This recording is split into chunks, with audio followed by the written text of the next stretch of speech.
अधिकतर लोगों को बदलते मौसम के कारण सर्दी जुकाम जैसी समस्याएं होने लगती है। वैसे तो सर्दी जुकाम 2 से 4 दिनों में खुद ही ठीक हो जाया करती है, लेकिन कई बार ये बहुत ज़्यादा दिनों तक भी ठीक नहीं होती, जिससे हमें बहुत ज़्यादा परेशानियां भी होने लगती है।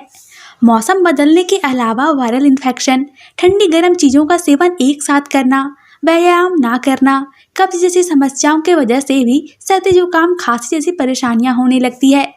अगर इसे समय पर ठीक ना किया जाए तो कई गंभीर बीमारियों का खतरा भी बढ़ सकता है, जैसे फ्लू, ब्रोंकाइटिस और भी बहुत सारे।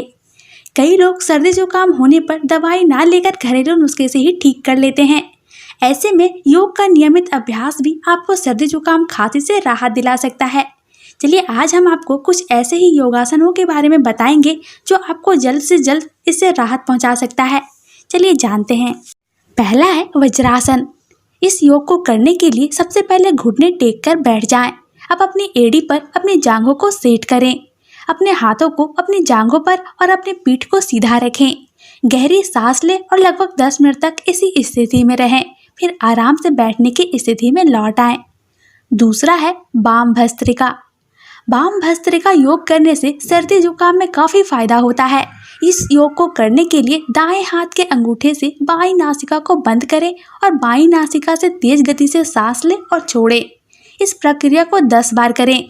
सांस लेते समय आपका पेट अंदर आना चाहिए और जब सांस छोड़ते समय आपका पेट बाहर आना चाहिए। फिर बाईं नासिका की तरफ से भी यही प्रक्रिया दोहराएं। तीसरा है पवन मुक्तासन। इस योग के लिए पीठ के बल लेट जाएं। अब दोनों पैरों को मिलाते हुए और हथेली को जमीन पर लगाएं। इसके बाद दाहिने पैर को घुटने से मोड़ते हुए छाती तक लगाएं। फिर अपने दोनों हाथों की उंगलियों को मिलाते हुए घुटने से थोड़ा नीचे होल्ड कर लें। अब पैरों से छाती पर दबाव पड़े तो धीरे धीरे सांस को अंदर बाहर छोड़ें। चौथा है भुजंगासन। इस योगासन को करने के लिए सबसे पहले पेट के बल लेटकर हथेली को कंधों के बीच रखें। सांस लेते हुए और शरीर के अगले हिस्से को ऊपर की ओर उठाएं। 10 से 20 सेकंड तक इसी स्थिति में रहें और फिर सामान्य अवस्था में आ जाएं। भुजंगासन कई और स्वास्थ्य समस्याओं में भी लाभदायक माना जाता है। पांचवा है विपरीत करणी आसन। टांगों को ऊपर की ओर उठाते हुए किए गए इस आसन का श्वसन तंत्र के रोगों के उपचार में महत्वपूर्ण प्रभाव होता है। इससे सिर दर्द, कमर दर्द से भी मुक्ति मिलती है। यह आसन सर्दी जुकाम से भी ग्रस्त रोगी के मनोबल में वृद्धि करता है।